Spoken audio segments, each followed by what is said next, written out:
Guys ये rickshaw देख रहे हैं आप लोग, ये सामने वाला। अभी इस रोड को देखें, बहुत क्लोज रोड है, स्पीड भी नहीं है। और ये रिक्शा मैं वीडियो नहीं बना सका, अपने मतलब इसमें बैठा हुआ था, इतनी स्पीड में आया ये रिक्शा यहाँ से, इस रोड से, और वहाँ से लेके ये जो रगड़ नज़र आ रही है आप लोगों को, ये पूरा रगड़ाता हुआ, ये जहाँ पे ये पानी गिरा हुआ है, ये इधर मेरे हाथ की तरफ इधर आके रुका है। अब बेचारे को चोट वोट तो इतना नहीं लगी, ये रिक्शा ये चला रहा था, मतलब कि इस तरीके से बुरे हाल से रिक्शा गिरा है ना, मैंने समझा अल्लाह माफ़ करे बस यार।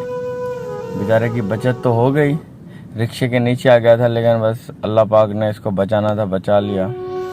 मेरी वीडियो बनाने का मकसद ये है, मैं गुजारिश करता हूँ रिक्शे वाले हों या कोई और हो, मैं खुद भी समझो गाड़ी ही चलाता हूँ भाई, ख्याल क्या करें, ज़िंदगी से बढ़ के कोई चीज़ नहीं है।